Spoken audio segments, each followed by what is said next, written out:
Hello प्यारे बच्चों, बहुत बहुत स्वागत है आपका। और जैसा कि आप अभी स्क्रीन पे देख रहे हो, इस समय लखनऊ यूनिवर्सिटी के का जो बीएससी का सिलेबस है वो मेरे हाथ में है।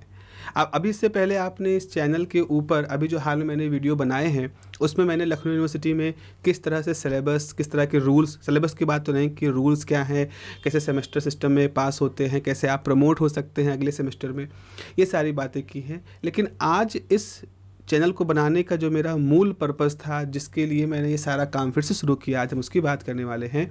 और वो है कि कैसे आप यूट्यूब पर कैसे आप अपनी पढ़ाई कर सकते हैं। आप क्योंकि इस समय लखनऊ यूनिवर्सिटी के साथ क्या है, लखनऊ यूनिवर्सिटी सिर्फ लखनऊ के अंदर ही नहीं है, लखनऊ यूनिवर्सिटी की जो रेंज है वो लखनऊ के अंदर ही नहीं है। उसके अलावा आप हरदोई में भी लखनऊ यूनिवर्सिटी के बच्चे पढ़ रहे हैं, लखनऊ यूनिवर्सिटी से जुड़े हुए कॉलेजेस में पढ़ रहे हैं, सीतापुर के अंदर भी पढ़ रहे हैं, हरदोई के अंदर पढ़ रहे हैं। उसके अलावा मेरे ख्याल से लखीमपुर में भी, लखीमपुर खीरी में भी बच्चे पढ़ रहे हैं। अगर मैं भूल रहा हूँ तो रायबरेली के अंदर भी बच्चे यहाँ पे पढ़ रहे हैं। तो अब लखनऊ ज़िले के साथ साथ उसके अगल बगल के जो सैटेलाइट ज़िले हैं, इनमें भी बच्चे अब पढ़ रहे हैं। अब बड़ी मात्रा में यहाँ बच्चे हैं। और एक जो बात मैंने देखी है वो है कि कई जगहों पर बच्चों के सामने बहुत बड़ा चैलेंज होता है कि वो जिन कॉलेजेस पढ़ रहे हैं वहाँ पर क्लासेस नहीं हो पा रही हैं ठीक से, या सुविधाएं वहाँ पर नहीं है ठीक से। वो लखनऊ में आना चाहते हैं, लखनऊ नहीं आ पा रहे हैं क्योंकि उनके सामने अपनी दिक्कत, लखनऊ एक थोड़ा सा महंगा तो शहर है ही है, आपको कमरा किराए पे लेके रहना, वो सब दिक्कतें हैं। तो ऐसी जगहों में आप जहाँ हैं, आप सीतापुर में हैं, आप लखीमपुर में, आप रायबरेली में हैं, आप हरदोई में, कहीं पर भी हैं, और आप वहाँ से पढ़ाई करना चाहते हो, पढ़ाई करने की आपकी इच्छा बहुत ज़्यादा है, आप इच्छुक हो पढ़ाई करने के लिए, लेकिन फिर भी आपको वहाँ पर टीचर्स नहीं मिल पा रहे हैं और आप लखनऊ आ नहीं पा रहे हो, तो ये जो बेबसी की स्थिति होती है बहुत ही ज़्यादा दर्ददाई, बहुत दर्दनाक होती है, मैं कहूँगा। मैं इसमें क्या कर सकता हूँ वो ये है कि इस YouTube चैनल के माध्यम से अपना जो कंटेंट, जो मुझे आता है, जो मैंने सीखा है और जो मैं अपने पिछले 19 सालों से जो अपने बच्चों को सिखा रहा हूँ, वो चीज़ें अब मैं देना चाहता हूँ कि YouTube पे, और प्रॉपर तरीके से, ऐसा नहीं कि बस एक दो रैंडम, मतलब प्रॉपर तरीके से आप वीडियो को खोलें, उनको देखें और उनसे सीखें। लेकिन किसी भी तरह की सीख, किसी भी तरह की पढ़ाई जब तक टेस्ट के फॉर्म में चेक ना की जाए, जब तक डिस्कशन फॉर्म में ना आए, जब तक डाउट क्लियरेंस के फॉर्म में ना आए, वो पढ़ाई नहीं होती। वो तो सिर्फ एक तरह से एक मोनो डायलॉग करके हो जाता है। तो इसीलिए कोशिश ये रहेगी मेरी कि जब इस तरह की पढ़ाई आप कर रहे हों तो उसको थोड़ा सा और इंटरेक्टिव हो, आपके साथ वार्तालाप भी हो सके, और उनके लिए किस किस तरह के साधनों का हम इस्तेमाल करने वाले हैं वो भी मैं आपको आने वाले समय में इस चैनल पे बताता रहूँगा। तो फ़िलहाल आज का पर्पस क्या है इस खास वीडियो का, वो ये है कि 2023 में हाल ही में अभी कुछ हफ्ता, मेरे ख्याल से हफ्ता डेढ़ हफ्ता हुआ होगा, लखनऊ यूनिवर्सिटी ने अपना सिलेबस अपलोड कर दिया है बीएससी के लिए, उन बच्चों के लिए जो इस साल 2024-25 में एडमिशन लेने वाले हैं। ये जैसे आप सिलेबस ये डाउनलोड कर सकते हैं, इसका पीडीएफ, इसका जो लिंक है वो पीडीएफ फॉर्म में गूगल ड्राइव का लिंक इस वीडियो के डिस्क्रिप्शन में आपको मिल जाएगा, आप वहाँ से भी इसको देख सकते हैं।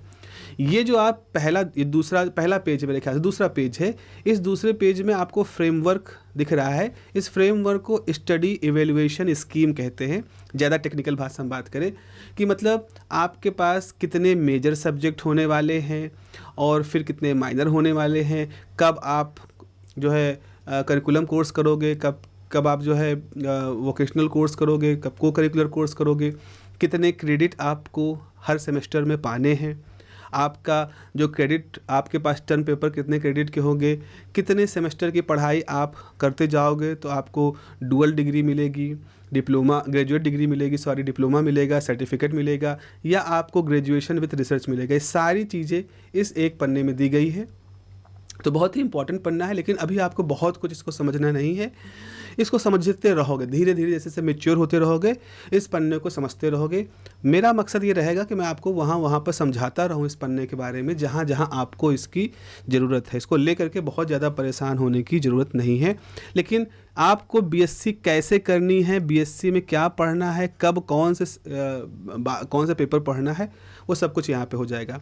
तो अब हम ये मान के चल रहे हैं कि आप वो व्यक्ति हैं जो वीडियो देख रहे हैं और आपने मेजर 1 फिजिक्स को ले रखा है। भाई आपके पास ऑप्शन होगा कि आप फिजिक्स को मेजर 1 लो, चाहे मैथमेटिक्स को मेजर 1 लो, चाहे केमिस्ट्री को मेजर 1 लो, चाहे कंप्यूटर साइंस को मेजर 1 लो, चाहे जियोलॉजी को आप मेजर 1 लो, ऐसे आपके पास ऑप्शन है। एस्ट्रोनॉमी को आप मेजर 1 लो। तो मैं ये मान के चल रहा हूँ कि आप वो स्टूडेंट हैं जिन्होंने फिजिक्स को अपना मेजर 1 लिया है। अब मेजर 2 में आपके पास जियोलॉजी हो सकता है, कंप्यूटर साइंस हो सकता है, केमिस्ट्री हो सकता है, मैथमेटिक्स हो सकता है, कुछ भी हो सकता है। तो इसीलिए चूंकि फिजिक्स के आप मेजर 1 हो, तो इसीलिए आज हम फिजिक्स के केवल पहले सेमेस्टर मतलब सेमेस्टर नंबर 1 और सेमेस्टर नंबर 2 में जो लखनऊ यूनिवर्सिटी ने नया सिलेबस आपके सामने रखा है, सिर्फ इसको डिस्कस करेंगे। डिस्कस करने का मतलब क्या होता है? ये होता है भाई आप सिलेबस क्यों डिस्कस कर रहे हो? देखो बेटा, ऐसा है, आपको क्या पढ़ना है तो पहले ये जानना ज़रूरी है। किन साधनों से पढ़ना है, किन किताबों से पढ़ना है, ये जानना ज़रूरी है। शॉर्टकट्स तो बहुत हैं, वन शॉट का ज़माना है। आज की डेट में लगता है कि वन शॉट में हम कम से कम समय में कर लें। एक स्टूडेंट को जब लगता है कि कम से कम समय में अपनी स्टडी कर लें, तो ये फिर एक इससे बड़ा दुर्भाग्य क्या हो सकता है? आप एज ए स्टूडेंट, आपका काम पढ़ना है और आपके पास अगर 24 घंटे हैं तो आपको उस 24 घंटे का मैक्सिमम टाइम पढ़ने में लगाना है। और आप कह रहे हो कि नहीं, मैं इस पढ़ने में कम से कम शॉर्टकट तरीका बता दो, वन शॉट बता दो, ऐसा कुछ बता दो कि 1 घंटे में पूरा सिलेबस कवर हो जाए। वो आपको करना है, हमें नहीं करना है। मैंने आपके लिए करके दिखाया वैसा है कि बेटा ऐसा है, तुम बैठो, मैं तुमको तैरना सिखाता हूँ, मैं खुद तैर के दिखाता हूँ। अब हम स्विमिंग पूल के अंदर गहराई में डुबकी लगा रहे हैं, बैक स्ट्रोक मार रहे हैं, बटरफ्लाई स्ट्रोक मार रहे हैं, आप खाली बैठ रहे हो और ताली बजा रहे हो। तो गुरुजी मेरे बदले कितने अच्छे हैं, गुरुजी तैर रहे हैं। मेरे जीवन का उनको कितना फिक्र है, कितनी कि वो देखो तैर रहे हैं, कितना गहरा गोता लगा रहे हैं, कितनी देर तक सांस रोक रहे हैं। तुम बच्चों खुद बताओ, तुमसे बड़ा मूर्ख कौन है? हम कर रहे हैं तो क्या तुम तैरना सीख रहे हो कि तुम्हारे फेफड़े मजबूत हो रहे हैं, कि तुम्हारी मांसपेशियां मजबूत हो रही हैं? हम कर रहे हैं ना। अब कामचोर लोगों के लिए तो बहुत बड़ी बात हो जाती है, अरे सर हमारे बदले आप कर दो। तो आपके बदले हम जिम चले जाएं, आपके बदले हम खा लें, आपके बदले हम तैर लें और आपको एहसास दिलाते रहे, देखो मैंने तुम्हारे लिए किया है। इससे बड़ी मूर्ख बनाने की स्थिति और मूर्ख बनने की स्थिति कोई नहीं हो सकती। तो अगर रिवीजन करना है तो मैं रिवीजन नहीं करूँगा। मैं 1 घंटा 10 घंटे बोर्ड पे अगर मैं कर रहा हूँ तो ये आप जो है, आप रिवीजन आपको करना है। आप सीखें, डिटेल में सीखें, इतनी बुद्धि क्षमता विकसित करें कि उस डिटेल वाली चीज़ को कैसे छोटा कर सके। हाँ, वहाँ मैं आपकी हेल्प ज़रूर करूँगा। मैं आपको बताता चलूँगा कि देखो बेटा, यहाँ ये चीज़ ज़रूरी है, इसको मार्क कर लो, यहाँ ये चीज़ ज़रूरी है, इसको मार्क कर लो। आपको मार्क करते रहना है। मेरा हमेशा से जो स्टाइल रहा है वो ये रहा है कि मैं आपको क्लास के दौरान, ऑफलाइन क्लास में भी मैं यही करता हूँ, क्लास के दौरान मैं आपको नोट कराता चलूँगा। तो आप बस इतना माने कि आप वो मुझे ऐसे माने कि आप मुझे छू नहीं सकते, मैं आपके सिर पे हाथ नहीं रख सकता। लेकिन इसके अलावा जैसे क्लासरूम में एक टीचर बैठते हैं, जिस तरह से वो डिक्टेट करते हैं, जिस तरह से बोलते हैं, इंपॉर्टेंट मार्क कराते हैं, पूछते हैं सवाल, जवाब की उम्मीद रखते हैं, आपको अपने आप को वैसा ही रखना है। मैं पूछूँ आपसे कुछ तो तुरंत तो नहीं बात कर पा रहे हो, कम से कम कमेंट के थ्रू आप बता दो। मैं अपना मेल आईडी आपके साथ शेयर कर दूंगा, आप मेल आईडी मुझसे बात कर सकते हो। फ़ोन के साथ प्रॉब्लम क्या होता है, जब फ़ोन मैंने शेयर किया भी इससे पहले, उसको बहुत ही मिसयूज़ तरीके से मतलब बहुत ही ज़्यादा उसका मिसयूज होता है। क्योंकि अगर 4 बच्चे पढ़ने वाले हैं तो उनमें से उसके अलावा कुछ और लोग भी हैं जो बच्चे नहीं हैं, they are some other type of people. उनको पढ़ने से कोई मतलब नहीं, उनको खाली इसी तरह के कोई फ़ोन नंबर मिल जाए, उससे हम किसी तरह से परेशान करना शुरू कर दें, हम उस पर जब एकदम से फ़ोन करके हम उठाएं फ़ोन, एकदम से उस पर म्यूजिक बजाना शुरू कर दें या डम डम डम ढोल पीटना शुरू कर दें, they have a different kind of mentality. इसीलिए मैं फ़ोन शेयर करने को अवॉइड करता हूं। बट आपको मेल आईडी आपको मिल जाएगी, आप मेल आईडी पे मुझसे बात कर सकते हैं, आप इस वीडियो कमेंट पे बात कर सकते हैं और मैं हमेशा से कमेंट का जवाब देता हूं। इससे पहले मेरा जो दूसरा चैनल है जहां मैं इंजीनियरिंग वाले बच्चों को पढ़ाता हूं, वहां अगर आप जाएंगे, उसका भी लिंक दिया गया है डिस्क्रिप्शन में, वहां आप जाके देखेंगे, शायद ही ऐसा कोई कमेंट छूटा हो मुझसे, हो सकता है अनइंटेंशनली छूट गया हो, जिसका मैंने जवाब नहीं दिया या जिसका जवाब देने कोई मतलब नहीं है।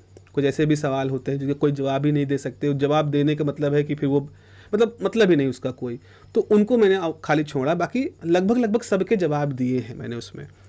तो आपको इन सारे साधनों का यूज करना है। पर्पज़ मेरा है आपका एक्सपीरियंस इस सब्जेक्ट के प्रति अच्छा हो। बस इतना मकसद है कि कल को आप जब पढ़ के निकलें, किसी भी ज़िले से आप पढ़ के निकले, तो आपने कहा नहीं फ़िज़िक्स एक अच्छा सब्जेक्ट है, मुझको अच्छा लगा पढ़ करके। पहले नहीं अच्छा लगता था, लेकिन धीरे धीरे मेरे प्रयास ऐसे होते गए कि मुझे ये अच्छा लगने लगा। अगर इतना भी किसी को मेरे पढ़ाने के बाद से हो गया तो मेरे लिए बहुत है। मतलब मैंने जो सरस्वती माता ने मुझे आशीर्वाद दिया है थोड़ा बहुत, उसकी उसकी उसकी एक तरह से मैंने एक उसका आगे प्रचार कर दिया। That is more than enough, that is my purpose इस पर्टिकुलर जगह पर।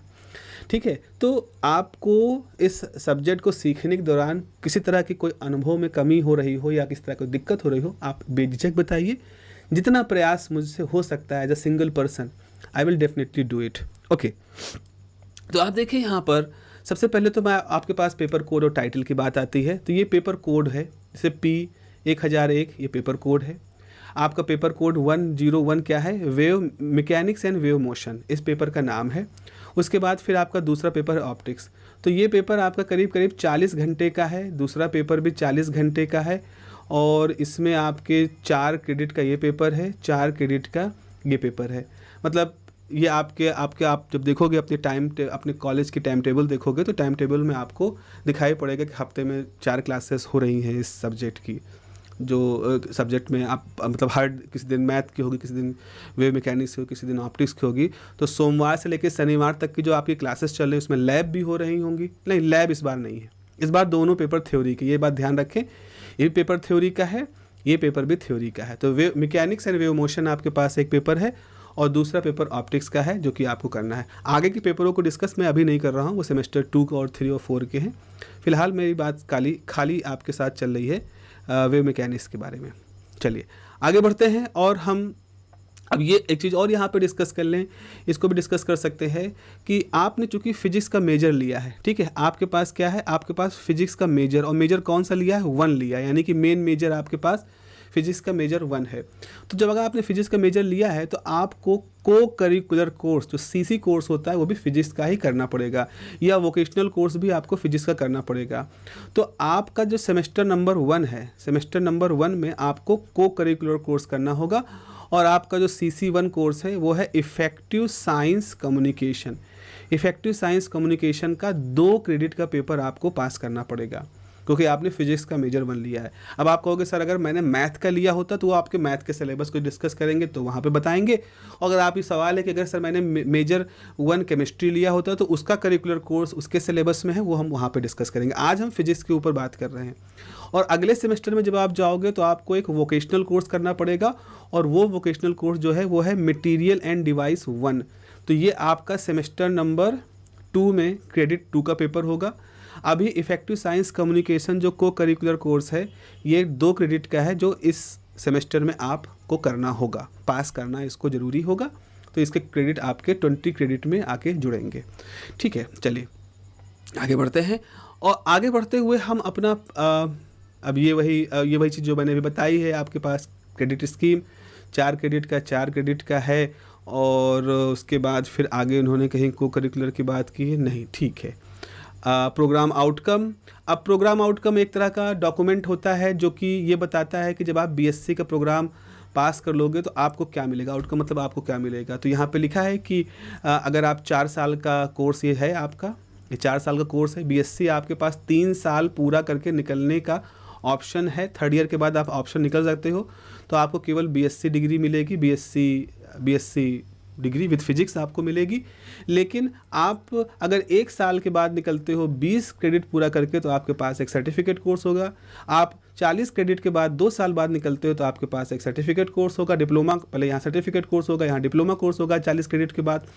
और अगर आप पूरे 60 क्रेडिट के बाद बाहर निकलते हो, 60 नहीं 40 हुआ फर्स्ट ईयर में हुआ, फिर 40 हुआ आपका सेकेंड ईयर में, तो 40 के बाद आपको क्या मिलेगा, डिप्लोमा मिलेगा। 40 के बाद आपको क्या मिलेगा, सर्टिफिकेट मिलेगा। और अगर आपने 120 क्रेडिट पास कर लिए तो आपको मिलेगी डिग्री। उसी चीज़ यहाँ पे लिखी है कि विद मल्टीपल एग्जिट ऑप्शंस हैं आपके पास इस दौरान, इस कोर्स को करने के दौरान। तो आपके यहाँ पे विथ अप्रोप्रिएट सर्टिफिकेशन, जैसे सर्टिफिकेट अगर आप 1 साल पूरा करके यानी कि 40 क्रेडिट को पूरा करके आप बाहर निकलते हो तो सर्टिफिकेट कोर्स पाओगे। अगर आप 2 साल के बाद यानी 80 क्रेडिट को पास करके बाहर निकलते डिप्लोमा आप कहलाओगे, diploma in physics, diploma in science आप कहलाओगे। और अगर आप 3 साल के बाद 120 क्रेडिट को पास करके निकलते हो तो आपके पास बैचलर डिग्री होगी। अच्छा, अगर आपने कहा नहीं मैं चौथा साल भी पूरा करूंगा, आप कुछ 160 क्रेडिट अगर आप लेके बाहर निकलोगे तो आप 4 साल का कोर्स पूरा कर रहे होगे और आपको डिग्री मिलेगी बीएससी विथ रिसर्च। अब ये थोड़ा सा गहरी डिग्री है, थोड़ा गंभीर डिग्री है, मतलब आपने विषय को गंभीरता से पढ़ा है, कुछ वैसा जैसा कि मास्टर्स लेवल में फर्स्ट ईयर में बच्चे पढ़ते हैं, तो आपके पास थोड़ा सा एक्सपीरियंस अच्छा हो जाएगा। अब अगर आपके पास ये 4 साल का बीएससी का कोर्स यानी कि बीएससी विद रिसर्च है, तो इसके बाद अगर आपको एमएससी करना होगा तो सिर्फ आपको 1 साल की एमएससी ही करने को मिलेगी। और अगर आप 4 साल का ये बीएससी का कोर्स कर लेते हो रिसर्च का, और तो उसके बाद आप पीएचडी के लिए भी एंट्री कर सकते हो, मतलब एमएससी 1 साल का ना करके भी आप पीएचडी के डायरेक्ट एंट्री कर सकते हो। तो 4 साल का जो चौथे साल का जो कोर्स होगा वो काफ़ी गंभीर कोर्स हो जाएगा, मतलब आप बहुत सीरियसली साइंस को, फिजिक्स को पढ़ने की तरफ बढ़ चुके होंगे। चलिए आगे बढ़ते हैं। यहाँ पर क्या है, आपका पहला पेपर आप सिलेबस में देखोगे मैकेनिक्स एंड वेव मोशन। फिर पहला यहाँ दिखता है कोर्स आउटकम क्या है। ये जो कोर्स आउटकम, ये जो नई चीज़ें आप देख रहे हो सिलेबस में, ये भी न्यू एजुकेशन पॉलिसी की ब्लूम टैक्सोनॉमी की बातें हैं, जो कि ये बता रही है कि इस कोर्स को पढ़ने का हमारा पर्पस क्या है। देखो बच्चों, ये ऐसे जनरल लाइफ में भी सीखने वाली बात है कि जब भी हम कोई चीज़ करने जाएं, कुछ भी करने जाएं, नॉर्मल लाइफ में भी करने जाएं, तो एक बार सोच लें कि जो मैं करने जा रहा हूं इसका मेरा पर्पस क्या है, व्हाट इज़ द ऑब्जेक्टिव, मैं ये क्यों कर रहा हूं, जस्ट थिंक अबाउट इट। उसके बाद फिर आप पहले से तय करें कि इसको करने के बाद फिर मुझे मिलेगा क्या। तो आपको पहला क्या सोचना है, पहले आपको ये सोचना है कि व्हाट इज़ द ऑब्जेक्टिव, और फिर आपको सोचना है इसका निष्कर्ष क्या निकलेगा, एक अंदाज़ा लगाना है। तो आपको ये मालूम चल गया कि आपका ऑब्जेक्टिव क्या है, आपका लक्ष्य क्या है, और आपको ये अंदाज़ा लग गया कि आप सही से कर ले गए तो क्या मिलेगा। ये 2 चीज़ें आपको हमेशा गाइडेड रखेंगे। आप जब भी अपने रास्ते से भटकने की कोशिश करोगे जानबूझ के भी, तो आपका लक्ष्य और आपका उपलब्धि ये दोनों आपके दाएं बाएं खड़े हो जाएंगे, जो आपको हिलने नहीं देंगे। तो आपको हमेशा ध्यान रहेगा मुझे ये करना है, और आपको हमेशा ध्यान रहेगा अगर मैं सही से कर लिया तो मुझे ये मिलेगा। ये दोनों ऐसे मोटिवेशन होते हैं जो कि आपको भटकने से बचाते हैं। तो इसीलिए ये एक तरह की पेडागॉगी है, एक तरह की रिसर्च है, साइकोलॉजिकली भी इसमें आप मान सकते हो। जो जो जो जो सीखने वाले बच्चे होते हैं उनके ऊपर बहुत सालों से रिसर्च जो हुई है, उस पर ये पता चला है, ये जनरल टेंडेंसी साइकोलॉजी है कि अगर हम कुछ भी करने से पहले अपने आप को फोकस कर लें, अपने लक्ष्य निर्धारित कर लें, अपने कार्यशैली को कैसे करना है वो निर्धारित कर लें, तो हम काफ़ी हद तक उन चीज़ों को कर भी ले जाते हैं। दिक्कत तब होती है जब मालूम नहीं होता कि हम कर क्या रहे हैं। हमें बीएससी करनी, सपोज आपके पास सवाल है बीएससी करनी है, मैं पूछूं क्यों करनी है, क्या ऑब्जेक्टिव है, क्या लक्ष्य है बीएससी करने का। लक्ष्य के नाम पे आपको पता चला, अरे सर लक्ष्य ये है, घर में कह रहे हैं कि अगर बीएससी कर लोगे तो शादी के रिश्ते अच्छे आएंगे, तब तो फिर दूसरी तरह का लक्ष्य है। अच्छा, आपने कहा सर मैं बीएससी करना चाहता हूं क्योंकि मुझे सीडीएस का एग्ज़ाम देना है, उसमें साइंस की तरफ, ओके मैं बीएससी करना चाहता हूं क्योंकि मुझे विषय बहुत अच्छा लगता है। अभी मुझे नहीं मालूम कि मुझे आगे जा कर के प्रोफेसर बनना है, साइंटिस्ट बनना है, कि मुझे किसी और प्रोफेशन में जाना, बैंक में जाना है या रेलवे में जाना है। बट मुझे मैथ अच्छी लगती थी, मुझे कंफर्टेबल था, जब मैं 12th पढ़ता था फिजिक्स पढ़ने में ठीक लगता था, तो मुझे ये जानना है, मुझे इसमें पढ़ना है। या मैं बीए नहीं कर सकता, आई डोंट लाइक बीए, मुझे वो विषय नहीं समझ में आते, वो उनके साथ मैं काम नहीं कर पाता, मुझे बीकॉम नहीं करना है, मुझे सामाजिक रूप से बीएससी की मान्यता ज़्यादा है इसीलिए करना है। कई बार बच्चे कहते हैं सर बीटेक करने का पैसा नहीं इसलिए बीएससी करें। ठीक है, ये भी पैसा नहीं तो आपको पैसा कमाना है ना, अच्छे तरीक़ों से कमाना है, बुद्धिशीलता के साथ कमाना, ठीक है, okay, acceptable, but you must have a answer why you want to do the BSc. तो अपने अब अगर आपके पास भी ऐसे आंसर है तो बिल्कुल कमेंट पे लिखिए, कम से कम दुनिया को बताएं कि आपके क्या आप क्यों चाहते हैं, और उसको जाहिर करें, आप कमेंट कर सकते हैं। चले, पहली यूनिट हमारे पास है बेटा, यूनिट नंबर 1 में। तो आप देखो शुरुआत में लिखा है Galilean transformation of space and time and their relation to the Newton's law of motion, strong और weak form of the Newton's third law of motion, difference between inertial and non-inertial frame, and action at a distance and Mach principle. Okay, now this is very thoughtful syllabus. इस syllabus, ये बहुत ही thoughtful syllabus है, लेकिन बहुत ही हल्के तरीके से, बहुत ही फूहड़ तरीके से इसको पढ़ा दिया जाता है। ऐसा लगता है कि हम 11th की मैकेनिक्स पढ़ने वाले हैं। कई बार क्या होता है, जो कम अनुभव के लोग होते हैं, जिनका अभी अनुभव नहीं है इस विषय के साथ में, वो कहते हैं अरे बेटा क्या है, 11th की मैकेनिक्स है, देखो वही न्यूटन्स लॉ ऑफ मोशन है, NLM है, न्यूटन्स लॉ ऑफ मोशन है। ये Newton's law of motion 12th वाला नहीं है, 11th वाला नहीं है, ये ग्रेजुएट वाले बच्चों का है, जो फिजिक्स को गहराई से पढ़ें, ग्रेजुएट कहने वाले हैं। अगर आप मुझे 12th में दिखा दो कहाँ पर ये कहा गया है कि एक्शन एट ए डिस्टेंस, ये action at a distance and the Mach principle 11वें तक है ही नहीं, NCERT किताब में है ही नहीं। बड़े बड़े लोग जिनका अनुभव ठीक ठाक नहीं है, मैं कहूँगा वो टीचर्स जो टीचिंग कर रहे हैं, देखो आज की डेट में टीचिंग करना भी बहुत ही नॉर्मल सी बात हो गई। टीचिंग बिल्कुल वैसा हो गया है जैसे मैं मेडिकल स्टोर पे जाऊं और मेडिकल स्टोर पे जा करके मेडिकल स्टोर वाले से कहूं कि मुझे बुखार की दवा दे दो जो सबसे ज़्यादा बिकती हो, मुझे बुखार की, पेट दर्द होने की, पेट ख़राब होने की, मैं मतलब 3-4 चीज़ों की दवा ले आता हूं। और उसके बाद उससे बात किया मैंने आधा घंटा, और आधा घंटा बात करने के बाद मैंने कॉपी पे नोट कर लिया, और फिर मैंने एक दुकान खोल दी, एक क्लिनिक खोल दी, और मैंने कहा लोगों से कि भाई आइए, मैं आपके दवाओं, आपके बीमारियों का इलाज करता हूँ। लोग मेरे पास आते हैं तो मैं कहता हूँ कि तुमको मुझे फीस देने की ज़रूरत नहीं है, तुमको एक्सरे कराने की ज़रूरत नहीं, तुमको अल्ट्रासाउंड कराने की ज़रूरत नहीं, तुमको ब्लड जांच कराने की ज़रूरत ही नहीं, क्या करो करा करके फालतू पैसा खर्चा करोगे, लो ये 4 गोली खाओ। अब उसको बुखार हो रहा है, आपने भगवान का नाम लेकर के उसको 4 गोली दे दी, उससे कोई अब ब्लड रिपोर्ट कब कराओगे, जब पढ़ना आता हो तब कराओ ना। आप उसका अल्ट्रासाउंड कब कराओगे, जब समझना, एक्सरे कब कराओगे, जब एक्सरे समझना आता हो, CT स्कैन कब कराओगे, जब देखना आता हो, वो तो आता नहीं है। आपने क्या किया, भगवान का नाम लेकर के उसको बुखार की, सर दर्द की, और एंटी एलर्जी की, और घबराहट हो रही तो एंजाइटी की जो दवा लेके आओ दे दी उसको। अब वो भी हल्की फुल्की ऐसे इन्फ्लेमेशन था बॉडी का, ठीक हो गया, वो करा रहे वाह भाई वाह, आपने तुमको ठीक कर दिया, बहुत बढ़िया, बहुत बढ़िया, आप डॉक्टर हो, पैसा भी कम लेते हो और इलाज भी पूरा कर देते हो। चलो ठीक है, जब तक ये हल्का फुल्का मामला चल रहा है तब तो ठीक है। मान लो किसी को मलेरिया हो गया, किसी को डेंगू हो गया, किसी को चिकनगुनिया हो गया, ऐसा कुछ हो गया। अब वो डॉक्टर साहब को तो ये मालूम ही नहीं है ना, उनको ब्लड को मतलब है कुछ नहीं, वो तो 7-4 रुपए के आपको 4 गोली दे के चले गए। अब आप ठीक ही नहीं हो पा रहे हो, फिर आप उस डॉक्टर को भी कुछ नहीं कह सकते। आप कहोगे अरे भैया 4 रुपए में इलाज करते, क्या हम उनसे उम्मीद कर सकते हैं। चलो भागो PGI कौन, PGI में कौन है, PGI में उस विषय का विशेषज्ञ, मतलब हो सकता है एक व्यक्ति जो दर्द का ही MD हो, मतलब जिसकी पूरी PhD खाली दर्द के इलाज करने पे ही है, वो दर्द कहीं का भी हो, कैंसर का भी दर्द हो, चाहे वो माइग्रेन का दर्द हो, वो पेन एक्सपर्ट है। फिर PGI में जाकर के लोग आखिर में एम्स में जाकर के, तो आखिर में जब बर्बाद हो जाता है शरीर, आधा लीवर सड़ चुका होता है, आधा प्रतिरक्षा तंत्र स्वाहा हो चुका होता है, तब हम एक्सपर्ट्स ढूंढते हैं। फिर वो एक्सपर्ट चाहे लाख रुपए ले, चाहे 2 लाख रुपए ले, चाहे जो करे, हम ढूंढते हैं। ये स्थिति जैसे मेडिकल सेक्टर में है, ऐसी स्थिति धीरे धीरे एजुकेशन सेक्टर में भी आ रही है।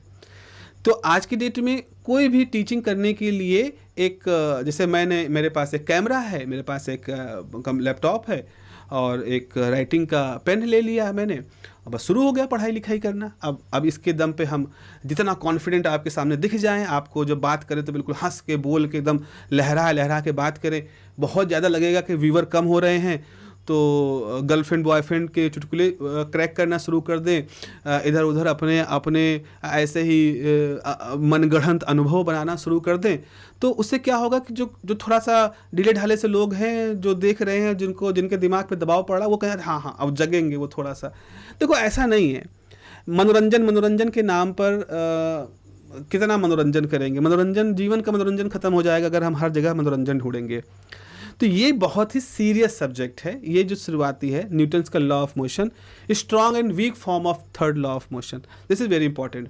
अच्छा, कुछ बच्चे कहते हैं सर क्वेश्चन बनेंगे, वो बताओ। मतलब उनका एकमात्र लक्ष्य है हमें खाली पास होना है। यानी कि पास होने के लिए क्या है, मैंने बताया है आपको, 35% नंबर लाने हैं मार्क्स होने के, पास होने के लिए। बस आपको 100 में से 35 ले आने, आप पास हो जाओगे। खाली पास होकर के भी क्या करने वाले हो, सिर्फ पास होके। आप बच्चों मकसद थोड़ा बड़ा रखो, हो चाहे जो, लेकिन मकसद आपको हमेशा अपना एक ठीक ठाक रखना है, जिसको आप किसी के साथ शेयर भी करो तो शर्मिंदा ना हो। और एक सीधा सा मकसद है आपका लर्न, कि मुझे एक मौका दिया है विधाता ने इस विषय को सीखने का। मैं किसी किसी ईश्वरीय मर्जी की वजह से मैं यहाँ हूँ। आप जिसको भी मानते हो, जिस भी देवता को मानते हो, बस ये समझो कि उन देवता की आपके लिए कुछ सोच रखा है, जिसके लिए उन्होंने आपको आज इस यूनिवर्सिटी के, इस कॉलेज में, इस कैंपस में आपको भेजा है, और जिसकी वजह से आप आज आपको फिजिक्स सीखने का मौका मिला है। बस और ज़्यादा कुछ नहीं सोचना है। इसको पढ़ करके मुझे बैंक में जाना है, don't think about it. What is present? कहाँ थे, कहाँ से 12वीं की है, सीखा है नहीं सीखा है, कोई बात नहीं। कहाँ होगे, अगले साल कहाँ होगे, 3 साल बाद कहाँ होगे, नहीं मालूम। मालूम क्या है? आज आपको मालूम यह है कि आज अभी मुझे ये यूनिट 1 दिख रही है और मुझे इसको सीखना है, बस इतना। आज में अगर आप रह गए, अगर आपने आज में रहने की आदत डाल ली, तो निश्चित रखो कल तुम्हारा सुनहरा होगा। तुम अपने आप को उस फ्लो के हवाले कर दो। आज में रहो, कल तुम्हारा अपने आप ठीक हो जाएगा। बहुत ज़्यादा प्लान करोगे, नहीं मुझे तो बैंक में जाना है, मैं फिजिक्स पढ़ के क्या करूँगा, मुझे तो सीडीएस में रहना है, मैं फिजिक्स रह के क्या करूँगा। ये एक तरह का घमंड दिखाता है, एक तरह का अगेंस्ट द लॉ है। क्या आप, अगर आपको आज लगता है आपकी ऊर्जा इतनी ज़्यादा है कि आप अपना भविष्य 100% डिसाइड कर सकते हो, तो दिस इज़ अ बिग एक मतलब आपको बड़ी निराशा होने वाली आने वाले समय में। बहुत तेज़ी से स्थितियाँ पलटती हैं, बहुत तेज़ी से परिवर्तन होते हैं, और हमको उन परिवर्तन के लिए सबसे ज़्यादा तरीके से तैयार रहना है। आपकी पढ़ाई का ये भी एक बड़ा मकसद है, आपको तैयार रहना है। मैं अब चूँकि आज मुझे सब्जेक्ट डिस्कस करना है, तो मैं पूरी तरह से अपनी फ़िलॉसफिकल जो भी कुछ अनुभव के साथ है, जो इतने सालों का अनुभव जो मैं अपने बच्चों से बात करता हूँ, मैं वही बात कर रहा हूँ आपसे कि आज को मत बिगाड़ो। आप बस ये समझो कि किसी वजह से आज आप फिजिक्स पढ़ रहे हो, किसी वजह से आप मैथ पढ़ रहे हो, और चूँकि ये आप आज यहाँ हो, तो आपको इसको सबसे अच्छे तरीके से करना है। अगर आपको इसमें प्रॉब्लम हो रही है, तो इस प्रॉब्लम से बचने के लिए आप क्या सोच रहे हो, अरे हमें क्या, हमें तो बैंक में जाना है, बैंक में कौन फिजिक्स पूछता है। ये सिर्फ एक रास्ता है, ये सिर्फ आपका एक बहाना जो आपका दिमाग आपको दे रहा है कि क्यों इतना बर्डन ले रहे हो। आज आपको बस ये सोचना है कि मुझे इस सब्जेक्ट सीखने के लिए आज जिम्मेदारी है, और मुझे ये समझ में नहीं आ रहा है, मुझे किसी तरह से अपने टीचर की जान खा करके किसी भी तरह से मुझे ये सब सीखना है। This is called the being in present. आपको आज में रहना है। ये रहना सीख लोगे तो नहीं मालूम है कि तुम इस विषय के साथ कितना जुड़ जाओ। कल को तुम इसरो चले जाओ, कल को तुम आईआईटी में चले जाओ, कल को तुम दुनिया की किसी भी अच्छी जगह पे जा सकते हो, है ना। इसीलिए थोड़ा सा अपने आप को वर्तमान के साथ जीना सीखो, उसमें रहने दो, और अब आज सबसे अच्छा करो, तो कल तुम्हारी परिकल्पना से ज़्यादा अच्छा होगा। तुमने अपने आप को बैंक के लिए सोच रखा है, जबकि ईश्वर ने तुमको ये सब्जेक्ट पढ़ा करके और किसी बड़े मकसद के लिए सोच रखा है। हो सकता है तुमने जो अपना मकसद अपने लिए तय किया है, वो उस परमपिता के द्वारा तय किए गए मकसद से बहुत छोटा हो, तो उसके मकसद को पहुंचने के लिए आपको अपने आज में रहना पड़ेगा, और जो आपके पास आज टास्क है उसको आपको अच्छे से करना होगा। तो फिलॉसफी को साथ मैं हमेशा रहता हूँ, because the physics is nothing, it is a mathematical philosophy. ऐसा बहुत सारे वैज्ञानिकों ने कहा भी, और आप महसूस भी करोगे, मैंने महसूस किया है चूँकि मैं इसके साथ जुड़ा हुआ हूँ बहुत सालों से, कि philosophy and physics they are just like twins, 2 बहनें हैं। कब कौन सामने आ जाती है, जैसे 2 जुड़वा बहनें एक तरह कपड़े पहन के आपके सामने आ जाएं, आप उनको नहीं पहचान सकते, आप सीता में कंफ्यूज हो जाओगे। ऐसे ही फिजिक्स और फिलॉसफी हमारे सामने आती है।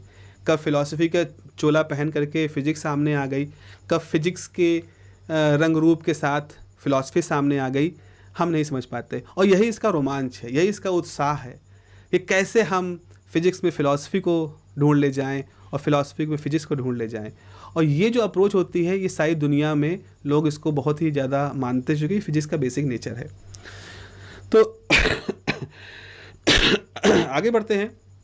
अगर आपने स्पेस टाइम रिलेशन, न्यूटन्स के लॉ मोशन के साथ आपने पढ़ लिया, वो सब आपने न्यूटन्स के लॉ के मोशन के एक्शन एंड डिस्टेंस ये सब चीज़ें पढ़ ली, फिर आपके पास एक चीज़ शुरू होती है, इसको रिलेटिविटी कहते हैं, स्पेशल थ्योरी ऑफ रिलेटिविटी। क्योंकि न्यूटन के बाद इन सारी बातों पे सबसे बड़ा आदमी जिसने बात की थी वो आइंस्टीन थे। तो जैसे यहाँ पर आपके पास है कि conclusion of Michelson Morley experiment, मतलब माइकलसन मोरले एक्सपेरिमेंट 1888 के करीब शायद हुआ था, उसके रिजल्ट क्या थे। फिर उसके बाद फिर क्या हुआ, ऐसे कौन से आर्गूमेंट थे जो कि गैलीलियन रिलेटिविटी के खिलाफ गए। अब यहाँ पर एक अलग तरह की सिलेबस हमसे क्या कह रहा है, सिलेबस हमसे कोई डेरिवेशन नहीं कह रहा है, वो कह रहा है chief argument against Galilean relativity. मतलब एक प्रयोग हुआ, प्रयोग के कुछ रिजल्ट निकले होंगे, उन रिजल्ट ने उस समय पे जो मौजूद थ्योरी थी उसके खिलाफ कुछ कहा, और वो थ्योरी थी गैलीलियन रिलेटिविटी की। तो क्या कहा, उस एक्सपेरिमेंट ने क्या ऐसा उथल पुथल कर दिया कि एक तरह से विरोध आ गया गैलीलियन रिलेटिविटी का। और फिर उस विरोध को दूर करने के लिए postulate of special relativity Einstein की जो थी वो बताई गई। उसको समझने के बाद हम सिंपल आइडिया समझेंगे कि लेंथ कॉन्ट्रैक्शन क्या होता है, टाइम डायलेशन क्या होता है, एनर्जी मोमेंटम का रिलेशन क्या होता है, रिलेटिविस्टिक मास क्या होता है, न्यूटन्स के लॉ में अब मॉडिफिकेशन होने शुरू हो गए थे, वो कैसे होते हैं। फिर हमको समझना है मैथमेटिक्स की थोड़ी भाषा कि ग्रेडियंट क्या होता है, कर्ल क्या होता है, डाइवर्जेंस क्या होता है फिजिकल क्वांटिटी का, फिर गॉस डाइवर्जेंस थ्योरम जो होती है या और स्टोक जो कर्ल थ्योरम है वो कैसे अप्लाई होती है। उसके बाद फिर हमें समझना होगा कंजर्वेटिव और नॉन कंजर्वेटिव फोर्सेस क्या होते हैं, कंजर्वेशन के लॉ क्या है एनर्जी के लिए, लीनियर मोमेंटम के लिए, और उनके सिमेट्री के साथ रिलेशन क्या है, सूडो फोर्स और रोटेटिंग फ्रॉम में कोरियोलिस फोर्स का क्या है। ये बहुत ही अच्छी यूनिट है, बड़ी यूनिट है, महत्वपूर्ण यूनिट है। इसके ऊपर आपको भले 10 में से 5 क्वेश्चन ही पूछने हैं, तो आपको सीखना पूरा। बहुत ही मनोरंजक यूनिट है, मेरे बहुत ही पसंदीदा यूनिट में ये मैं मानता हूँ, क्योंकि इसमें बहुत सारी फ़िलॉसफी, बहुत सारी मतलब नए तरह से फिजिक्स हमारे सामने निकल के आती है। और कई बार होता है कि बच्चे ये महसूस करते हैं कि कितना रोमांचक जीवन जिया होगा आइंस्टीन ने और न्यूटन ने, जब वो सब नई चीज़ें खोज रहे होते हैं, और जब लोगों को बताते हैं तो लोगों का मुंह खुला खुला रह जाता है, वो समझ नहीं पाते लोग ये न्यूटन कह क्या रहे हैं, आइंस्टीन कह क्या रहे हैं। और फिर बड़े ही प्रेम से न्यूटन और आइंस्टीन लोगों को समझाते हैं कि देखो ये कहने का मतलब है। और जो लोग समझ जाते हैं उनका मुंह और बड़ा खुल जाता है कि आखिर इतना बड़ा रहस्य इस व्यक्ति को कैसे मालूम चल गया।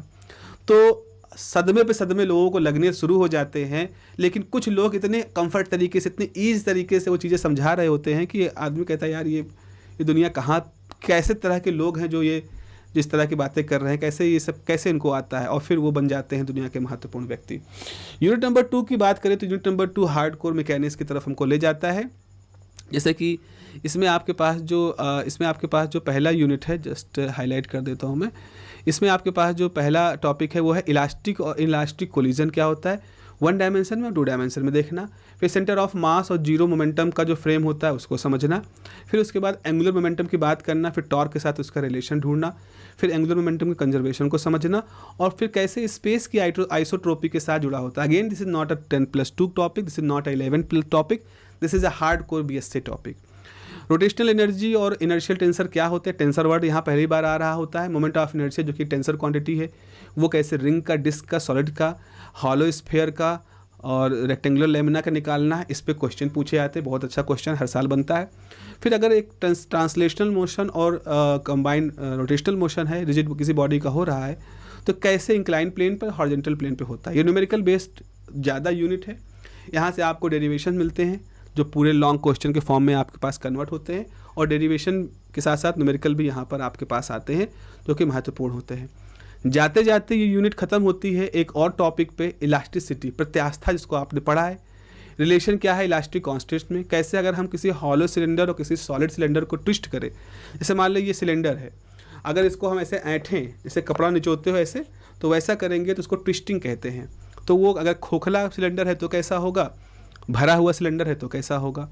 टॉर्जनल रिजिडिटी जो होती है वो क्या होती है, बेंडिंग मोमेंट, फ्लेक्चर रिजिडिटी किसी बेंडिंग ऑफ बीम कैसे निकालते हैं, ज्योमेट्रिकल मोमेंट ऑफ इनर्शिया कैसे निकाला जाता है, और depression of the cantilever support beam का कैसे कैलकुलेट कर सकते हैं। तो यहाँ पर हम देखते हैं कि हमने मैकेनिक्स में एक ठीक ठाक सा टॉपिक जो रिजिड बॉडी के साथ, सॉलिड बॉडी के साथ जो होता है उसको यहाँ पर पढ़ रहे हैं।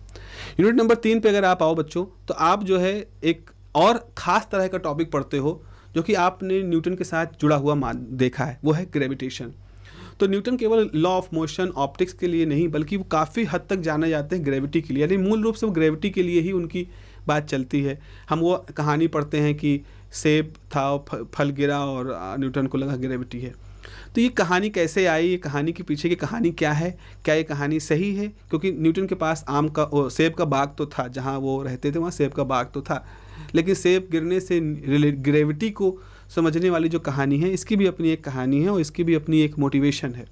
तो वो चीज़ों को भी हम यहाँ पे पढ़ सकते हैं। तो जैसे कि reduction of two body central problem to one body problem, ये एक बहुत ही महत्वपूर्ण टॉपिक होता है, अपने समय का बहुत बड़ा टॉपिक था, क्योंकि उस ज़माने में सबसे बड़ा तो रहस्य यही था कि आखिर सूर्य पृथ्वी के चारों तरफ सूर्य के चारों तरफ पृथ्वी कैसे घूमती है और पृथ्वी के चारों तरफ चंद्रमा कैसे घूमता है।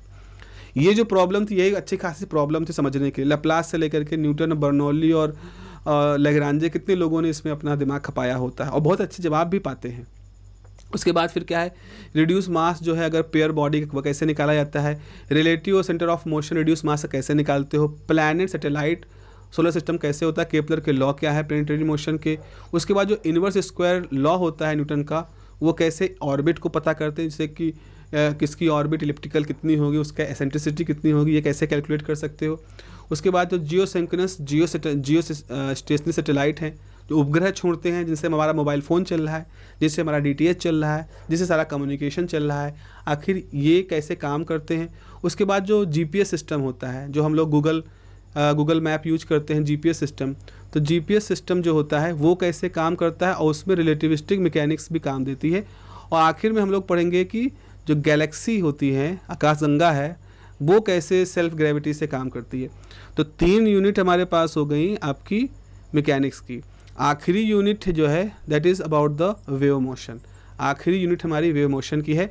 तो पहला टॉपिक होता है differential equation of the simple harmonic motion और सोल्यूशन। सिंपल हार्मोनिक मोशन पहले तो ये डिफाइन करते हैं और फिर उसका सोल्यूशन क्या है इसके बारे में बात होती है।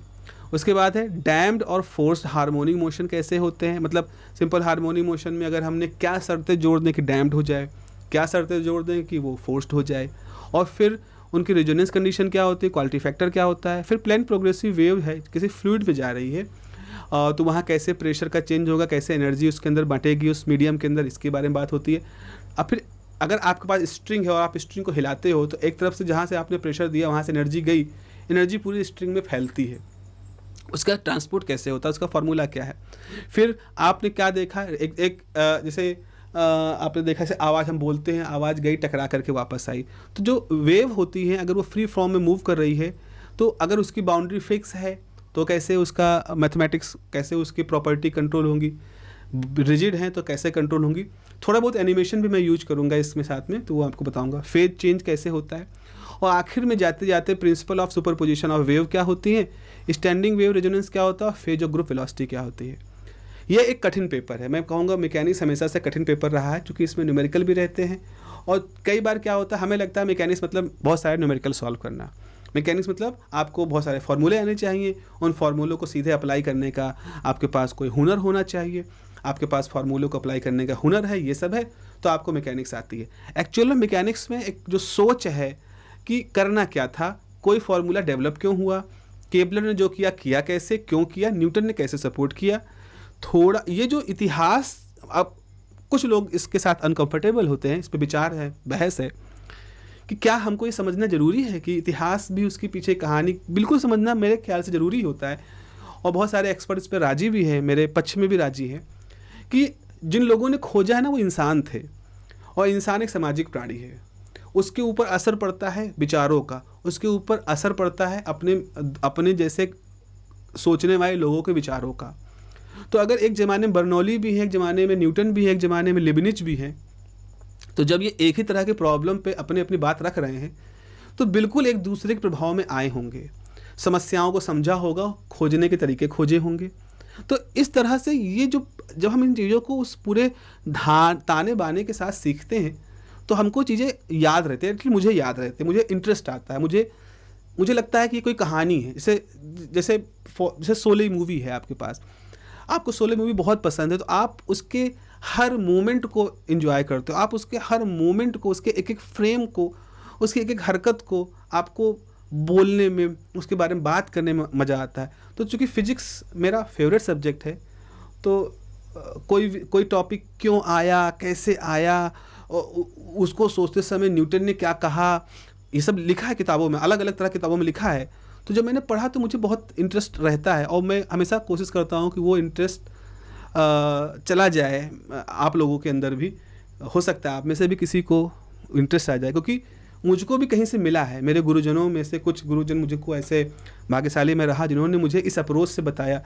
तो बहुत सारे मेरे साथ के लोगों को भी वो अप्रोच नहीं समझ में आती थी, लेकिन मुझे समझ में आई और अब मैं अपने तरफ से वो अप्रोच आपको ट्रांसफ़र कर रहा हूँ। तो that is difference between teaching, difference between personalities. यहाँ पे किताबों की बात आती है तो ये देखो, रेफरेंस बुक की बात करूँ तो this the first book is definitely a great book. Purchase करने की ज़रूरत नहीं है आपको।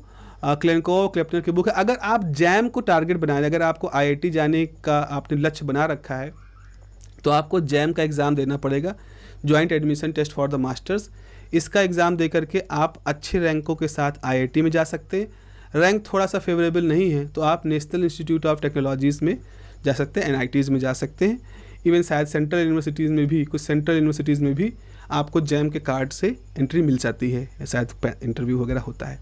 इसके अलावा आपने अगर CUET का एग्ज़ाम अच्छे से क्लैक किया तो आपको BHU भी मिल सकता है, आपको JNU भी मिल सकता है। तो ये जो किताब है केप्लर कैरेनकोव की, ये आपको उन जगहों पर ले जाने वाली है। तो अगर भविष्य में आपको फ़िज़िक्स की बहुत प्रेम है, आपको आप उसको और अच्छे से करना चाहते हो तो आपको ये किताब खरीद लेनी चाहिए। ठीक ठाक किताब है, मैं अगर कहूँ तो शायद 500 के लगभग इसकी कीमत है। दूसरी किताब जो है वो चार्ल्स किटल की है और इसको बर्कले फिजिक्स कोर्स कहते हैं। बर्कले एक मक्का ऑफ फिजिक्स कहा जाता है, फिजिक्स की धर्मस्थली कही जाती है।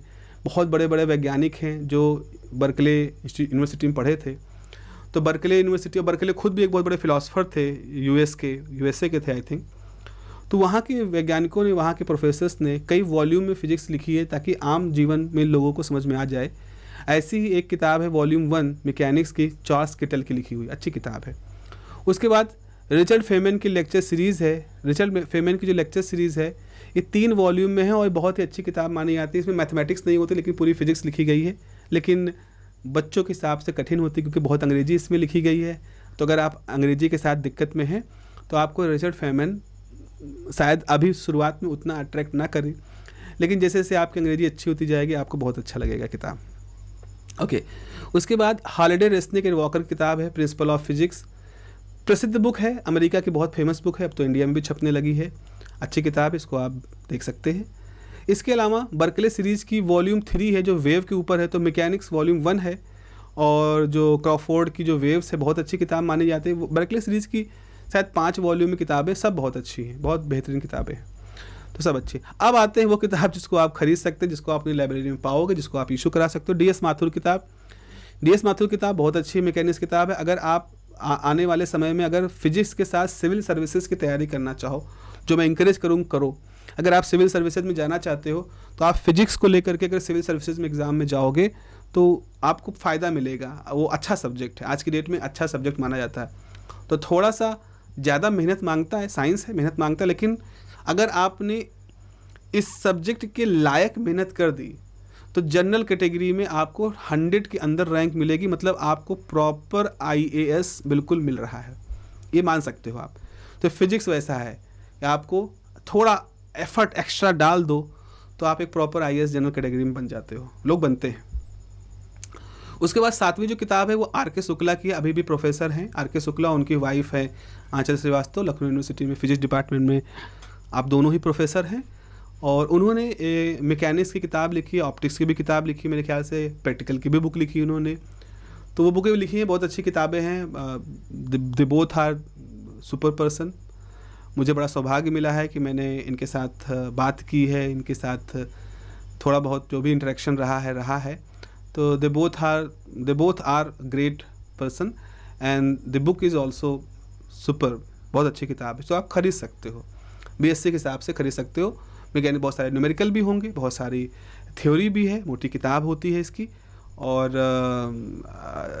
मतलब ख़रीदा जा सकता है, इन्वेस्ट आप कर सकते हो। किताबों पे खर्च नहीं होता, किताबों पे क्या होता है, निवेश होता है। जैसे आप किसी योजना में निवेश करते हो ये सोच करके कि 10 साल बाद मुझे इसका रिटर्न मिलेगा, मतलब मुझे इससे लाभ होगा, तो वैसा ही किताबों के साथ भी होता है। आप किताबों में खर्च नहीं करते, किताबों में निवेश किया जाता है। वो किताबें हमेशा रहती हैं क्योंकि you don't know what is your destiny and कब आपको वो वो आपको आपको पहुंचा दें। क्योंकि मैंने भी जब किताब खरीदी थी बीएससी फर्स्ट ईयर में, तो ये सोच के नहीं खरीदी थी कि मुझे प्रोफ़ेसर से मिलेगी या मैं प्रोफ़ेसर से मैं इस विषय के को पढ़ाने की तरफ मैं झुकूँगा। लेकिन उस यात्रा में अच्छे-अच्छे प्रोफ़ेसर्स मिलते गए और एक समय ऐसा आया कि उनको देख कर के इतना मोटिवेशन मिला कि यही काम बहुत अच्छा है, because they become my ideal. So mechanics किताब, वो जो खरीदी की किताब थी 20 साल 25 साल पहले, वो आज भी मेरे साथ है। तो इसीलिए मैं कहता हूँ इन्वेस्ट कर लो, you don't know what is going to be the life आपके साथ किस तरह से आपको कहाँ लेके जाने वाली है। जल्दी से मैं आपके साथ दूसरा पेपर भी डिस्कस कर लेता हूँ, ऑप्टिक्स का। ऑप्टिक्स का पेपर में यूनिट नंबर 1 जो है, बेसिकली आपके ऑप्टिक्स में 3 तरह के फिनोमेना हैं जो ऑप्टिक्स के जुड़े हुए हैं, वो आपको बताए जाते हैं। एक होता है कि इंटरफेरेंस, दूसरा होता है डिफ्रैक्शन, तीसरा होता है पोलराइजेशन। ये 3 फिनोमेना है जो कि आपके सिलेबस का हिस्सा है। तो जैसे अगर आप यूनिट नंबर 1 को देखो, ठीक है बच्चों, तो जैसे आपने यूनिट नंबर 1 को देखो, तो यूनिट नंबर 1 जो है, जस्ट हाईलाइट कर देते हैं, यूनिट नंबर 1 जो है, इसमें इलेक्ट्रोमैग्नेटिक नेचर ऑफ लाइट क्या है, सुपरपोजिशन क्या होता है, कोहेरेंस क्या होता है, कोहेरेंस के टाइप क्या होते हैं, फिर कोहेरेंट सोर्स कैसे बनाते हैं, यंग का एक्सपेरिमेंट क्या था, और division of amplitude, division of Lloyd Miller क्या होता है, और थिन फिल्म और पैरेलल वेव फिल्म में न्यूटन रिंग कैसे बनती है, सब मालूम आपको करना होगा। उसके बाद फिर इंटरफेरेंस की फिनोमेना को देखने के लिए कुछ इंस्ट्रूमेंट होते हैं, इनको इंटरफेरोमीटर कहते हैं। जैसे माइकलसन हो गया। माइकलसन में जो आपके वेज शेप कर्व फ्रिंज बनती है, सर्कुलर बनती है, स्ट्रेट बनती हैं, तो उनको कैसे हम कर सकते हैं। उसके अलावा हम माइकलसन इंटरफेरोमीटर से कैसे वेवलेंथ कैलकुलेट कर सकते हैं, एक अननोन वेव की, और दो डिफरेंस वेवलेंथ हम कैसे कैलकुलेट कर सकते हैं। रिफ्रैक्टिव इंडेक्स अगर हमें निकालना है तो कैसे कैलकुलेट कर सकते हैं। और आखिरी में एक और इंटरफेरोमीटर होता है, फेबरे-पेरॉट। तो 2 इंस्ट्रूमेंट यहाँ पर हैं, Michelson interferometer, Fabry Perot interferometer. Unit number 2 जो है वो डिफ्रैक्शन की है। तो डिफ्रैक्शन क्या होता है, फिर फ्रेस्नेल डिफ्रैक्शन क्या होता है, उसमें हाफ पीरियड जोन की स्कीम क्या होती है, जो कि फ्रेस्नेल की बहुत बेहतरीन थ्योरी है। फिर जोन प्लेट की थ्योरी क्या होती है, और कैसे किसी स्ट्रेट एज से, नैरो वायर से कैसे डिफ्रैक्शन होता है। दूसरे तरह का जो डिफ्रैक्शन है, दूसरी क्लास जो है वो है फ्राउनहोफर डिफ्रैक्शन। वो क्या होता है, कैसे सर्कुलर अपर्चर से डिफ्रैक्ट होती है लाइट, सिंगल स्लिट से कैसे होती है, डबल स्लिट से कैसे होती है, और कैसे उसकी इंटेंसिटी विजिबिलिटी चेंज होती है। और अगर हम बहुत सारे स्लिटों को यूज कर लें तो डिफ्रैक्शन ग्रेटिंग का मैक्सिमम मिनिमम कैसे बनता है, ये भी दूसरी यूनिट का हिस्सा है। अच्छे सी बात यहाँ पर कंप्लीट हो जाती है। फिर तीसरी जो टॉपिक है वो डिफ्रैक्शन का ही आगे का एक हिस्सा होता है, वो होता है रिजॉल्विंग पावर क्या है। तो आपको रिजॉल्विंग पावर के बारे में जानना होता है, रेले क्राइटेरिया क्या होता है वो जानना होता है, रिजॉल्विंग पावर आप ग्रेटिंग कैसे निकालोगे, टेलीस्कोप कैसे निकालोगे। और फिर आपके पास अगला टॉपिक शुरू होता है polarization. What is polarization. Polarization reflection से कैसे होता है, एंगल क्या होता है, बूस्टर लॉ क्या होता है, मैलस लॉ क्या होता है, डाइकोरिक क्रिस्टल क्या होते हैं, बाइफ्रिंजेंस क्या होते हैं, एनेस्ट्रॉपी कैसे आप कैलकुलेट कर सकते हो, निकोल प्रिज्म कैसे काम करता है, बेबनेट कंपनसेटर कैसे काम कर सकता है, और कैसे हम लाइट को उसकी पोलराइजेशन सर्कुलरली है, लीनियरली है, एलिप्टिकली, इसको कैसे एनालाइज कर सकते हैं। आखिरी यूनिट में पोलराइजेशन का एक्सटेंशन होता है, जहां आप पढ़ते हो ऑप्टिकल एक्टिविटी। ऑप्टिकल एक्टिविटी क्या होती है, कैसे फ्रिजनल ने अपने समय में ऑप्टिकल एक्टिविटी को एक्सप्लेन किया था, स्पेसिफिक रोटेशन क्या होता है, हाफ सेड और बाइक्वार्ज पोलरिमीटर क्या होते हैं, जोन मैट्रिक्स कैसे हम यूज करते हैं, प्लेन पोलराइज लाइट के लिए मैथमेटिक्स क्या इस्तेमाल होती है, और मैट्रिसेस जो आप लोग पढ़ोगे मैथमेटिक्स में उसको कैसे पोलराइजर के लिए यूज करते हैं, और कैसे रिटार्डेशन प्लेट और रोटेटर इस्तेमाल होते हैं। ये चीज़ें आपको यहाँ पे पढ़नी है। तो इस तरह से आपका ये थोड़ा छोटा सा सिलेबस है एज कम्पेयर टू मैकेनिक्स। किताबों की जो बात करें तो एक बहुत ही फ्रेंस जेन्स्किन एंड वाइट की किताब है जो कि हर लाइब्रेरी में मिल जाती है। ब्रिजलाल सुब्रमण्यम किताब है जो आपको मार्केट में मिल जाएगी, आप उसको खरीद सकते हैं। एगन हेच की पियर्सन की बुक है, मुझे नहीं लगता कि आपको खरीदनी चाहिए, कभी पढ़ने का मन हो, विदेशी ऑथर हैं, अच्छे से लिखा, खूब अच्छे सुंदर सुंदर डायग्राम है। अजय कुमार घटक सर जो हैं, प्रोफेसर अजय कुमार घटक IIT दिल्ली के रिटायर्ड प्रोफेसर हैं, ऑप्टिक्स पे बहुत अच्छी किताब लिखी, लेकिन वो सिविल के लिए भी बहुत हाई हो जाती है, मतलब वो हाई लेवल किताब है, पर है किताब आपके अच्छी किताब है, मतलब किताब अच्छी है, भले ही वो उसका स्तर बहुत ठीक ठाक सा अच्छा सा है, बट बुक बहुत अच्छी है। तो अपनी पाचन क्षमता के हिसाब से आप लोग इन किताबों को ले सकते हैं, लेकिन ब्रिजलाल सुब्रमण्यम किताब आपकी डेफिनेटली बहुत अच्छी है। जल्दी से मैं आपके लिए एक टॉपिक जो था आखिर में जो आएगा, हीट एंड थर्मोडायनेमिक्स नहीं, मुझे को करिकुलर का देखना है, और मुझे देखना है ये कौन सा है, रिसर्च में 8वें सेमेस्टर है, और ये है। हाँ, एक चीज़ और है, अगर आपने माइनर ले रखा, हाँ भाई, अगर आपने फिजिक्स को माइनर ले रखा है, हो सकता है आपका मैथ मेजर है, आपका फिजिक्स माइनर है। तो आप अगर माइनर ले रखे हो तो फर्स्ट सेमेस्टर में आपको मैकेनिक्स एंड ऑप्टिक्स, मतलब जहाँ मेजर वालों के लिए मैकेनिक्स और वेव का अलग पेपर है, ऑप्टिक्स का अलग पेपर है, वहीं जिन्होंने इसको माइनर ले रखा है उनके लिए मैकेनिक्स और ऑप्टिक्स को मर्ज करके 2 क्रेडिट का एक पेपर बना दिया गया है। ज़रा देखिए पेपर क्या है, खिलवाड़ ही है वो एक तरह से। तो आप देखो, आप अगर माइनर के हो और आपको मैकेनिक्स और ऑप्टिक्स का मिक्स पेपर पढ़ना है तो आपको पहली यूनिट में गैलीलियन वगैरह पढ़ना है, नॉन इनर्शियल पढ़ना है, ठीक है, कंजर्वेटिव नॉन कंजर्वेटिव लॉ है ये पढ़ना है, कॉरलेसिस फोर्स पढ़ना है। और देखो मेन पेपर में जो एंगुलर मोमेंटम यूनिट नंबर 3 में था उसको भी टॉर्क और conservation momentum, moment of inertia, simple body के साथ में आपको यूनिट नंबर 1 में मिला दिया है। तो बहुत सारी चीज़ों को काट के इसको छोटा कर दिया गया है। उसके बाद यूनिट नंबर वहाँ 2 में इलास्टिसिटी आखिरी में था, यहाँ यूनिट नंबर 2 में केवल इलास्टिसिटी रखा गया है, आपका कोलिजन सारा हटा दिया गया है। उसके बाद आपको differential equation, wave motion differential equation जो यूनिट नंबर 4 का हिस्सा था केवल वही रखा गया है, शार्पनेस ऑफ रेजोनेंस वगैरह लिया गया है। उसके बाद फिर यूनिट नंबर 1 और 2 में क्या किया है, यूनिट नंबर एक्चुअल जो मैकेनिक्स का पेपर है उसकी मेन यूनिट ली है, थोड़ी चीज़ें वहाँ ली है। यूनिट नंबर 2 में से खाली इलास्टिसिटी लिया है, हटा दिया है सारा वो आपका कोलिजन वगैरह, और आखिर वेव मोशन का छोटा सा हिस्सा ले लिया है। तो बहुत ही छोटा सा सरल सा पेपर बना दिया गया है। 2 यूनिट तो बहुत ही सिंपल है। उसके बाद यूनिट नंबर 3 से ऑप्टिक्स की बात शुरू होती है, सुपरपोजिशन की बात कर रहे हैं, कोहेरेंस की बात कर रहे हैं, इंटरफेरेंस की बात कर रहे हैं, डिफ्रैक्शन की बात कर रहे हैं, हल्का फुल्का डिफ्रैक्शन फ्रॉनहोफर किया, कोई बहुत बड़ा डेरिवेशन नहीं है, रेले क्राइटेरिया डिफरेंस के लिए खत्म हो गई बात। और आखिरी यूनिट नंबर 4 में डिफ्रैक्शन भी हल्का सा है, इंटरफेरेंस भी हल्का सा है, electromagnetic nature of light, polarization, polarization reflection, polarization angle, Brewster law, specific rotation, मतलब बस हवाई करते हुए, हवाबाजी करते हुए आप यहाँ पे निकल गए। तो मैं तो ये कहूँगा कि यूनिट नंबर 3 जो माइनर वाले बच्चे हैं उनके लिए तो ये हलवा भी थोड़ा सा चबाने वाली चीज़ हो जाएगी, आपको निकलना पड़ेगा। इट इज़ समथिंग लाइक कि आप इसको सूंघ लो, ये हवा जैसा है, आप इसको चबाने की जगह पे आप इसे नाक से ही सुरका लगा सकते हैं, ये ऐसा सिलेबस है। लेकिन ठीक है, अच्छा है। माइनर वाले आपने खुद ही चुना है कि मुझे फिजिक्स नहीं पढ़नी, मुझे मैथ और केमिस्ट्री पढ़नी है, तो आपके लिए इतनी फिजिक्स का पर्याप्त है। किताबें वही दोनों को मिला करके दे दी, DS Mathur, RK Shukla, H Brijlal, घटक, ये सब चीज़ें वहाँ पर उन्होंने दे दी गई। देखिए यहाँ पर जो मैं बता रहा था कि professor Aanchal Shrivastava and RK Shukla ji ने ऑप्टिक्स किताब लिखी, तो उसको यहाँ मेंशन किया गया। TP पांड्या इनके गुरु जी थे, PhD गुरु थे, उनके साथ इनकी पुस्तक, अब तो वो दुनिया में नहीं है, तो ये उनके साथ लिखी गई इनकी पुस्तक है। ठीक है, ये हो गया। अब मुझे देखना था जो CC वाला कोर्स है, को करिकुलर कोर्स है, तो ये तो अभी माइनर चल रहा, हाँ यहाँ से आया। ये देखिए, आपको फर्स्ट सेमेस्टर में इफेक्टिव साइंस कम्युनिकेशन पढ़ना होगा और सेकंड सेमेस्टर मटेरियल डिवाइस या सोलर फोटोवोल्टिक में से कुछ लेना होगा। एक बार इफेक्टिव साइंस कम्युनिकेशन के सिलेबस देख लेते हैं, फिर आज की बात ख़त्म करते हैं। इफेक्टिव साइंस कम्युनिकेशन में यूनिट नंबर 1 है, वो कहता है कि साइंस कम्युनिकेशन की शुरुआत कैसे होती है। इंपॉर्टेंट साइंस कम्युनिकेटर आप हो तो क्या हो, मतलब अगर आप विज्ञान की बात करने वाले व्यक्ति हो तो आपको कैसे बात करते सुनाई पड़ना चाहिए, ये सारी बातें हैं। इनफॉर्मल कम्युनिकेशन साइंस में कैसे होता है, कैसे साइंटिफिक फिनोमेना और इसको कैसे डिस्कस किया, जो पत्रकार वगैरह होते हैं वो लोग कैसे साइंस रिपोर्टिंग करते हैं। फिर उसके बाद यूनिट नंबर 2 में है कि पब्लिक के लिए अगर आपको साइंस लिखना है तो आपकी राइटिंग में कैसे तरीका होना चाहिए, कैसे आपको उनको बताने के लिए क्या रखना चाहिए, स्पेशल टेक्निक क्या है, स्टोरी टेलिंग, पेंटिंग, पिक्चर, कैसे आप लोगों को बताएं इस विज्ञान के बारे में।